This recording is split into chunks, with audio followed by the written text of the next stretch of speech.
اللهم لا سهل إلا ما جعلته سهلا وأنت تجعل الحزن إذا شئت سهلا اللهم ذكرنا منه ما نسينا وعلمنا منه ما جهلنا وانفعنا بما علمتنا ونعوذ بك من حال أهل النار أخلصوا نواياكم لله تعالى. جو میں نے ابھی دعا پڑھی ہے اس میں یہ ہے کہ اللہ تعالیٰ ہمیں وہ تمام چیزیں یاد کروا دے جو ہم بھول گئے ہیں، جو وعدے ہم نے اللہ تعالیٰ سے کیے تھے جو ہم بھول چکے ہیں، جو دین سیکھنے کا وعدہ ہم نے کیا تھا جو ہم بھول چکے ہیں، جو دین سیکھا تھا اور سیکھ کر بھول گئے ہیں، وہ اللہ تعالیٰ ہمیں ہم تمام چیزیں دوبارہ سے یاد کرنے کی توفیق عطا فرمائے. قال اللہ تبارک و تعالی فی القرآن المجید والفرقان الحمید وَمَا الْحَيَاةُ الدُّنْيَا إِلَّا مَتَاعُ الْغُرُورِ صدق اللہ العظیم و صدق رسولہ النبی الکریم. یہ دنیا محض کھیل تماشا ہے اور کچھ بھی نہیں. تو دیکھیں ہم سب نے مر جانا ہے. موت ایک ایسی اٹل حقیقت ہے جس سے کوئی کافر بھی انکار نہیں کر سکتا. یعنی جو اللہ کو نہیں مانتا، ایتھیسٹ ہے یا دوسرے بتوں کی پوجا کرتا ہے یا کرسچن ہے یا یہودی ہے، کوئی ایک بھی انسان آپ مجھے لا کر دکھا دے وہ ہر چیز کا انکار کر سکتا ہے لیکن موت کا نہیں کر سکتا. کیوں؟ کیونکہ موت سے آج تک کوئی ایک انسان بھی نہیں بن سکا. وہ فرعون جس نے فرعونیت کا دعویٰ کیا تھا، خدائی کا دعویٰ کیا تھا کہ میں خدا ہوں، جس کے سر میں کبھی درد نہیں ہوا تھا، وہ بھی موت کی اٹل حقیقت سے محفوظ نہیں رہ سکا. اور اللہ تبارک و تعالیٰ نے فرمایا کہ ہر انسان کو موت آئے گی، ہر ذی روح کو موت آئے گی. تو دیکھیں جب ہمیں پتہ ہے کہ دنیا جو ہے وہ ختم ہونے والی چیز ہے، بہت عارضی سی چیز ہے، ٹیمپریری چیز ہے، اور ہم نے اس دھوکے کی دنیا کو اپنا سب کچھ بنا لیا. ہمارے یہاں پر معیار کیا ہے کامیابی کا؟ ہم یہ کہتے ہیں ہمارا بچہ بڑا کامیاب ہے. پوچھا جائے کہ بھائی کیا کامیابی ہے تو وہ کہتے ہیں امپورٹ ایکسپورٹ کا بزنس ہے، اچھا مال کماتا ہے اور اچھا پرسکون ہے. اور جب اس سے پوچھا جائے تو وہ کہتے ہیں مجھے تو 2 پل کی نیند بھی میسر نہیں ہے جو سکون والی ہو. کیوں نہیں ہے؟ کیونکہ وہ جو سکون ہے وہ کس چیز میں ہے؟ وہ تو اللہ تعالیٰ کی یاد میں ہے. الا بذکر اللہ تطمئن القلوب. جس چیز میں سکون ہے وہ اس کی زندگی میں ہے ہی نہیں. آپ نے اپنے بچے کو ڈگری دے دی، آپ نے اپنے بچے کو ہر چیز سکھا دی، لیکن وہ قرآن جس میں اللہ تعالیٰ نے فرمایا ہے کہ سکون کس چیز میں ہے، جو آپ کے لیے پرماننٹ زندگی کی ایک ضامن ہے، وہ اس کو سکھا ہی نہیں اور اس کی زندگی میں سکون ہی نہیں ہے. اور آپ کہہ رہے ہیں ہمارا بچہ کامیاب ہے. ہم مال جمع کرنے کو کامیابی تصور کرتے ہیں، اور وہ مال جو مال ہم نے قبر میں لے کر بھی نہیں جانا. کسی کی قبر میں الماری دکھا دیں، اور چلو الماری ہو بھی، کسی نے کہا بھائی ٹرنک بھر کے میرا جتنا مال ہے وہ میری قبر میں رکھ دینا، کدھر یوز کرے گا؟ کیا فرشتوں کو اس کے ذریعے وہ خرید سکتا ہے؟ معاذ اللہ ثم معاذ اللہ، ہرگز نہیں. فرشتے تو اللہ تعالیٰ کے حکم کے بغیر پر بھی نہیں ہلاتے، تو وہ اس کے پیسے سے متاثر ہوں گے؟ یا وہ اس قبر کو اگر پکی اینٹوں والا بنوا لیتا ہے تو اس کو کیا فائدہ حاصل ہوگا؟ فائدہ تو وہ ہے کہ آپ اللہ تعالیٰ کے ساتھ تجارت کریں اور پھر وہ تجارت آپ کو بروز محشر کام آئے. کیونکہ اللہ تبارک و تعالیٰ اتنا غیور ہے کہ اگر آپ اس کی جانب 1 قدم بڑھاتے ہیں تو وہ 10 قدم بڑھاتا ہے. تو آپ اس کی جانب 1 روپیہ دیتے ہیں، وہ آپ کے مال میں 100 روپے کا اضافہ فرماتے ہیں. بتائیں ایسا ہے کہ نہیں؟ جو خواتین زکوٰۃ دیتی ہیں، پچھلے سال 2000 کی دی تھی، سال 20,000 کی نکل رہی ہوگی زکوٰۃ. یہ کیا ہے؟ بظاہر ہمیں لگ رہا ہوتا ہے ہمارا مال کم ہو رہا ہے، لیکن وہ مال کم تو نہیں ہو رہا ہوتا. ہم نے اپنے بچوں کو دنیا کی زندگی میں اتنا مگن کروا دیا ہے. خود ہم نے بطور یوتھ اگر میں ایک بات کروں تو دنیا اتنی زیادہ ہمارے اندر آ چکی ہے. گھومنا ہے، پھرنا ہے، فلاں ڈگری کرنی ہے، اس کے بعد یہ کرنا ہے، اس کے بعد وہ کرنا ہے. آخرت کی تیاری ہی نہیں، آخرت کا معلوم ہی نہیں کہ ایک دن مر جانا ہے. کیا مجھے یا آپ کو کسی کو اس بات کی گارنٹی ہے کہ میں اگلا سانس بھی لے سکوں گی؟ کل ابھی ہمارے درمیان 2025 آیا تھا اور آج 2026 کے بھی 9 دن ختم ہو چکے ہیں. یعنی 2026 کے بھی 9 دن ختم. صبح ہوتی ہے، شام ہوتی ہے، عمر یوں ہی تمام ہوتی ہے. صبح بھی ہو رہی ہے، شام بھی ہو رہی ہے، لیکن ہمیں نہیں پتا ہماری زندگی کہاں خرچ ہو رہی ہے اور نہ ہم اس کی کوئی تیاری کر رہے ہیں. تو مال اور یہ جو آپ کا مال ہے، مال کے پیچھے جس کے پیچھے ہم نے اپنی زندگی اور اس سارے سکون کو غارت کر دیا ہے. حالانکہ 2 وقت کی روٹی سیدھی سادے سالن کے ساتھ کھا لی جائے، اچھا لباس پہن لیا جائے تو ہر چیز کے ساتھ آپ کی زندگی آرام سے گزر سکتی ہے. تو کروڑوں کی انویسٹمنٹ کرنے کی کوئی ضرورت تو ہے نہیں. لیکن مال کے پیچھے اتنے پاگل ہو گئے ہیں کہ ہم یہ سمجھتے ہیں کہ ہم کسی گناہ میں ملوث نہیں ہیں. حالانکہ مال کے بارے میں خود نبی علیہ السلام نے فرمایا یہ تمام برائیوں کی جڑ ہے. جب آپ مال کے پیچھے لگ جاتے ہیں تو یہ آپ سے جھوٹ بھی بلواتا ہے. کئی جگہ پر آپ انویسٹمنٹ کر رہے ہوتے ہیں، آپ کا جھوٹ نہیں بنتا لیکن آپ جھوٹ بولیں گے کہ انویسٹمنٹ مل جائے. کئی جگہ پر آپ اس مال سے غلط چیزیں خریدیں گے اور وہ آگے بیچیں گے، حرام۔ اسی طریقے سے مال کو سٹور کرنے کے لیے جھوٹ بولیں گے، اپنی حکومت کو ٹیکس نہیں دیں گے اور وہ سٹور جہاں ہو رہا ہوگا وہ آپ کا پھر حرام۔ تو مال ہر برائی کی جڑ ہے، جھوٹ بلوائے گا، چوری کروائے گا آپ کی، یہ چوری ہے، یہ خیانت ہے، جہاں پر آپ جھوٹ بول کر اپنا مال چھپا کر رکھ رہے ہیں، جہاں دینا بنتا ہے وہاں نہیں دے رہے، بخل۔ ہر برائی کی جڑ آپ کی مال کی محبت سے جا کر جڑے گی۔ تو دنیا کی محبت، مال کی محبت، اولاد کی محبت، یہ سب دنیا ہے۔ دنیا کی چھوٹی سی ڈیفینیشن یاد رکھ لیں، ہر وہ چیز جو آپ کو اللہ تبارک و تعالیٰ کی یاد سے غافل کر دے وہ دنیا ہے۔ اب آپ خود سوچ لیں وہ کیا ہے۔ اقبال نے کہا تھا نا کہ جو کتاب ہے یہ سب کچھ بھی اگر اللہ سے دور کرے، نعرہ حق سے دور کرے تو یہ بھی فتنہ ہے۔ کیوں کہا تھا؟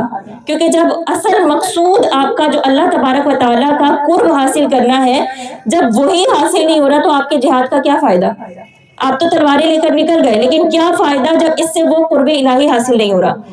وہ اصل مقصود جس کے بارے میں ہم نے اللہ تعالیٰ سے وعدہ کیا تھا جب ہم عالم ارواح میں تھے کہ بلا کہ اے اللہ تو ہمارا رب ہے، آج ہم اس رب کا اقرار کرتے ہیں لیکن رب ہونے کا تقاضا کیا ہے وہ ہم بھول گئے ہیں۔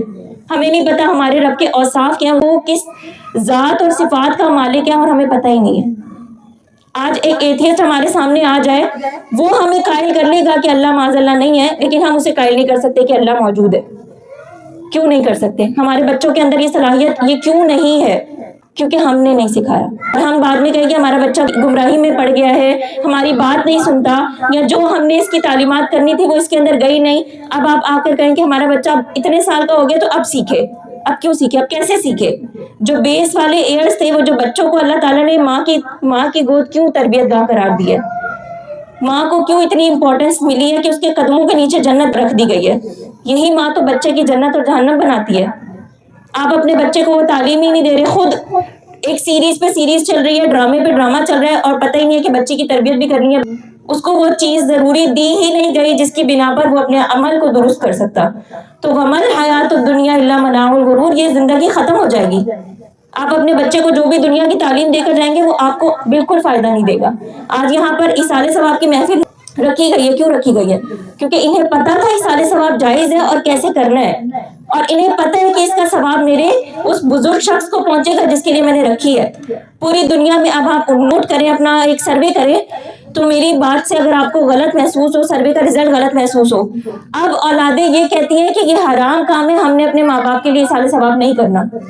جس اولاد کو پیدا کر کے ساری زندگی خون پسینہ نچوڑ کر آپ لوگوں نے کما کر دنیا عطا کی، وہ اولاد اب آپ کے بارے میں کیا کہہ رہی ہے کہ میں نے ان کے لیے ایصال ثواب نہیں کرنا، کہ یہ حرام ہے۔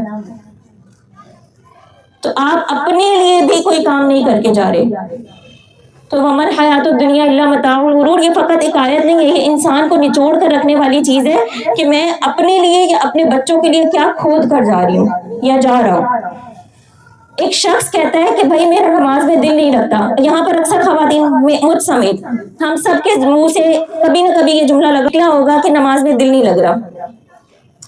بتقاضائے بشریت ایسا ہوتا ہے کہ ہمارے دل کبھی کبھی دل نہیں مان رہا ہوتا نماز پڑھنے کا، یا شیطان اور نفس بہت غالب آیا ہوتا ہے اور ہمارا نماز میں دل نہیں لگ رہا ہوتا۔ لیکن یہاں پر ایک بہت خوبصورت بات، کبھی آپ نے نوٹس کیا ہو کہ یہ ہمارے ہاتھ میں ایک موبائل ہوتا ہے، اس میں ہمیں طرح طرح کے نوٹیفیکیشن آتے ہیں، کبھی کسی کی کال آ رہی ہے، کبھی کسی کا میسج آ رہا ہے، اور ہم اگنور کر دیتے ہیں، اور پھر ایک ایسا نوٹیفیکیشن آتا ہے جس پہ ہمیں رنگ ٹون سے پتا ہوتا ہے کہ یہ والی رنگ ٹون اس میسج کی ہے، فٹافٹ اٹھا کے ہم چیک کرتے ہیں کہ اس شخص کا میسج یا کال آیا ہے۔ کیوں؟ ڈفرینس سمجھ آ رہی ہے؟ یہ ڈفرینس اس لیے ہے کہ جس شخص کا انتظار اور جس شخص سے محبت ہے اس کے میسج کا اور کال کا انتظار ہوتا ہے، اس کے لیے بلکہ رنگ ٹون بھی چینج کر کے لگائی جاتی ہے تاکہ پتا چلے کہ یہ اس کی کال ہے اور مجھ سے مس نہ ہو جائے۔ تو یہ محبت کی علامت ہے۔ اور باقی سب کی آپ دیکھ رہے ہیں، ہاتھ میں ہے موبائل فون، انسٹاگرام اسکرول ہو رہا ہے، ٹک ٹاک اسکرول ہو رہا ہے، لیکن اس کی کال اگنور کر رہے ہیں کہ بھائی میں نے نہیں بات کرنی۔ یہ کس چیز کی علامت ہے؟ کہ مجھے اس شخص سے بات نہیں کرنی، مجھے محبت نہیں ہے، ٹھیک ہے بعد میں کال کر لوں گا، اور کہوں گا چارجنگ پہ لگا ہوا تھا تو میں نے کال نہیں دیکھی۔ اکثر ایسا ہوتا ہے، ہمارے ہاتھوں میں موبائل ہوتے ہیں، ہم بہت ساری کالز اور بہت سارے میسیجز کو اگنور کرتے ہیں، اور بہت ساری کالز اور میسیجز ایسے ہوتے ہیں جس کا ہم انتظار کر رہے ہوتے ہیں۔ سبب ہے محبت۔ تو اسی طریقے سے یہ جو 5 وقت اذان ہوتی ہے، 5 وقت کا ہمیں اعلان ملتا ہے، ہمارا ادھر دھیان کیوں نہیں جاتا؟ ہم نے اپنے خالق سے اپنا رشتہ توڑ دیا۔ ہمیں وہ محبت محسوس ہی نہیں ہوتی. ہم نماز پڑھ رہے ہوتے ہیں لیکن ہمارا نماز میں آدھا دھیان دنیا کی طرف ہوتا ہے, آدھا کیا بلکہ پورا دھیان دنیا کی طرف ہوتا ہے. آدھی خواتین یہ سوچ رہی ہوتی ہیں ابھی میں نے کوکر پہ کچھ چڑھایا ہوا ہے, جا کر چیک کرنا ہے, فٹافٹ سلام پھیر لوں, دروازے پہ بیل ہوئی ہے جا کر چیک کر لوں, میرا بچہ فلاں کام کر رہا ہے جا کے چیک کر لوں. تو دماغ میں یہ چل رہا ہے. لڑکیوں کے کیا چل رہا ہے, فوراً موبائل چیک کرنا ہے اور فوراً سے سلام پھیرتے ہی کوئی دعا نہیں, کوئی آیت الکرسی نہیں, کچھ نہیں, سب سے پہلے موبائل چیک کیا جائے گا. جیسے یہ نوٹیفیکیشن آئے گا کہ آپ کی نماز قبول ہو گئی ہے, فوراً چیک کیا جائے گا موبائل. کیوں؟ حضرت مالک بن دینار رضی اللہ تعالیٰ عنہ کا ایک قول ہے, وہ فرماتے ہیں کہ خالق کے کلام کی موجودگی میں مخلوق کے کلام کی طرف توجہ دی جائے تو ایسے شخص سے زیادہ بدبخت کون ہوگا. ہم یہ اقوال تو پڑھ کے گزر جاتے ہیں, ہم قرآن مجید کی آیات بھی پڑھ کر گزر جاتے ہیں, لیکن ہمیں سمجھ ہی نہیں آتا کہ یہ کس زمرے میں کہا گیا. مثال کے طور پر موبائل میں رنگ ٹون بجی اور آپ کا دل کیا کہ میں فوراً چیک کر لوں کیا میسج ہے اور کیا بات کی جا رہی ہے, ٹھیک ہے, یعنی آپ کا دل کیا کہ میں قرآن چھوڑ کر, خالق کا کلام چھوڑ کر میں مخلوق کی بات سن لوں کہ مجھے کس کا میسج آیا ہے. وہ اتنا امپورٹنٹ ہے, چاہے وزیر اعظم کا میسج کیوں نہ ہو, کیا وہ خالق کے کلام سے زیادہ امپورٹنٹ ہے؟ آپ ادب سے اپنا پارا پورا کریں, یا جو پڑھ رہے ہیں وہ پورا کریں, بند کریں, رکھیں, دعا مانگیں. ان اوقات کی دعائیں قبول ہوتی ہیں جب بندہ قرآن پڑھ رہا ہوتا ہے اور پھر قرآن کے بیچ میں دعا مانگے. جب بندہ نماز پڑھ رہا ہے اور دل سے دعا مانگے تو پھر نماز قبول ہوتی ہے, دعا قبول ہوتی ہے. اور ہم کیا کرتے ہیں, سب سے پہلے ہمارا دھیان جاتا ہے موبائل کی طرف. وہ جو قبولیت کی گھڑیاں ہوتی ہیں وہ ہم مس کر دیتے ہیں اور بعد میں ہم ایک کلیم کرتے ہیں ہماری تو کوئی دعا قبول نہیں ہوتی. اپنے عمل کی طرف ہم نے کبھی توجہ ہی نہیں کی. کیوں نہیں کی؟ دو چیزیں, نہ ہم موت کو یاد رکھتے ہیں کہ ہم نے بھی مرنا ہے, ہمارے سامنے جنازے جا رہے ہیں, ہمارے سامنے قبریں کھد رہی ہیں, ہمارے سامنے پورے گھر کے گھر ختم ہو رہے ہیں. فلسطین میں کیا ہو رہا ہے, پورے کے پورے گھر ختم ہو رہے ہیں, لیکن ہمیں بالکل اندازہ نہیں ہو رہا کہ ہماری بھی اگلی باری آ سکتی ہے. ہم موت کو بھول گئے ہیں. اور دوسری چیز, ہم نے آخرت کی کوئی تیاری نہیں کی. ہم اس عارضی دنیا کے لیے ہر چیز کی تیاری کریں ایسے جیسے 60-70 سال کی زندگی پکا ہمیں ملے گی. وہ نبی علیہ الصلوۃ والسلام کا فرمان عالی شان ہے کہ میری امت کی اوسط عمر 60-70 سال ہوگی, تو ہم اس گمان میں کہ ہم بھی اسی عمر میں جا کر مریں گے, تو اتنے سال تک کی ہم پلاننگ کر کے رکھتے ہیں کہ یہ ڈگری کرنی ہے, یہاں پر جاب کرنی ہے, اس عمر میں شادی کرنی ہے, یہ بچے ہوں گے, بچوں کو ایسی تعلیم دینی, سب پلاننگ ہوگی. لیکن وہ جو آخری زندگی ہے جو ہمیشہ دائماً ابداً, اس کے لیے کوئی تیاری نہیں کہ جنت میں کیسے جائیں گے, اللہ کے سامنے اگر کھڑا ہونا پڑ گیا تو حساب کتاب کیسے دیں گے, نبی علیہ الصلوۃ والسلام سے کیسے یہ دعویٰ کریں گے یا رسول اللہ ہم آپ کی امتی ہیں, بخشوا دیں. عمل تو ایسا ہے کہ عمل یہ کہتا ہے کہ کبھی ان کی جانب جایا بھی نہ جائے, قدم بھی ان کی طرف نہ اٹھے, ایسے عمل ہے ہمارے. درود ہم نہیں پڑھتے, نبی علیہ الصلوۃ والسلام کی حدیث کا ایچ بھی ہمیں نہیں پتا, اور رسول اللہ سے زبانیں تر ہونی چاہیے تھی, اور آج بچوں کی زبانوں میں انگریزی ہے. میں اس کے خلاف نہیں ہوں, لیکن بچوں کو انگریزی میں فرفر کرنا ہے, عربک لینگویج کی طرف نہیں لے کے آنا. بھائی عربی کا کیا کریں گے بچے, بچے قرآن پڑھیں گے, بچے حدیث سمجھیں گے کہ حدیث میں میرے نبی علیہ الصلوۃ والسلام نے کیا فرمایا, اور بچے اس فتنے سے محفوظ رہیں گے جہاں پر غلط الفاظ کو لکھ کر نبی علیہ الصلوۃ والسلام کی حدیث سے منسوب کر کے پروموٹ کیا جاتا ہے. تو یہ عربک سیکھنے سے یہ ہوگا. انگریزی سیکھ کے کیا کر لیں گے بچے, آکسفورڈ میں ایڈمیشن مل جائے گا آپ کے بچوں کو, چلو مل گیا, پھر کیا ہوگا, ڈگری مل گئی, پھر جاب مل گئی, پیسے آنے لگ گئے, ختم. اس کے علاوہ تو کچھ بھی نہیں. تو موت اور آخرت کی تیاری یہ دو ہم نے چھوڑ دیا. خوف خدا کس کو کہتے ہیں؟ کیا ہم اللہ تبارک و تعالیٰ سے ایسا ڈریں کہ ہم وحشت محسوس کریں, جیسے کسی معاذ اللہ ثم معاذ اللہ کسی مانسٹر کو دیکھ کر ہم وحشت محسوس کرتے ہیں؟ تو اصل بات یہ نہیں ہے. خوف خدا کا مطلب یہ ہے کہ اللہ سے ڈر کر بھاگنا نہیں ہے, بلکہ اللہ کے خوف سے اس کی نافرمانی والے کاموں سے بچنا, یہ خوف خدا ہے. ہم نے خوف کا مطلب جو اپنے بچوں میں بھی انجیکٹ کرنا شروع کیا ہے وہ غلط کیا ہے. ہم اپنے بچوں کو خوف کی ڈیفینیشن جب سکھا رہے ہوتے ہیں تو بچہ یہ سوال پوچھنے پر مجبور ہو جاتا ہے کہ معاذ اللہ ثم معاذ اللہ, اللہ اتنا خوفناک ہے, کیونکہ ہمیں خود نہیں پتا ہوتا کہ ہم اللہ تعالیٰ کو کس طرح بچوں کو ایکسپلین کریں اللہ تعالیٰ کی ذات اور صفات کو. تو خدارا جہاں سے بات شروع ہوئی تھی وہیں پہ ختم ہو رہی ہے. اپنے لیے, اپنے بچوں کے لیے پلیز ابھی سے سوچنا شروع کریں. کوئی اور آ کر آپ کی مدد نہیں کرے گا, صرف اللہ تعالیٰ اسی قوم کے حال کو سدھارتا ہے جو اپنی مدد خود کرنے کے لیے کھڑی ہوتی ہے, کوشاں ہوتی ہے. آپ نے فلسطینیوں کو نہیں دیکھا, اتنے سال, 3 سال ہونے والے ہیں ان کو, اور وہ ابھی تک اپنے قدموں پہ کھڑے ہیں, ان کو کوئی چیز ہلا نہیں سکی, اور وہ ابھی تک زندگی جی رہے ہیں. ہمارے اوپر ذرا سی مصیبت آتی ہے, ہم زندگی جینا چھوڑ دیتے ہیں, حال بحال ہو جاتے ہیں, بال بکھرے ہوئے ہیں. میں کل فلسطین کی لڑکیوں کی ویڈیوز دیکھ رہی تھی, وہاں پر قرآن مجید کو حفظ کروایا جا رہا ہے, کئی لوگوں نے حفظ کر لیا, پھر وہ اپنی تیاری پہ مکمل رکھتی ہیں، گندی نہیں رہتی، سر سے لے کر پیر تک صاف ستھری پریزنٹیبل رہتی ہیں. ہمارے یہاں پر کسی ایک گھر میں ایک کی فوتگی ہو جائے، ہمارے گھر میں ایسا اجاڑ پن پیدا ہو جاتا ہے جیسے پتہ نہیں زندگی یہاں سے ختم ہو گئی ہے.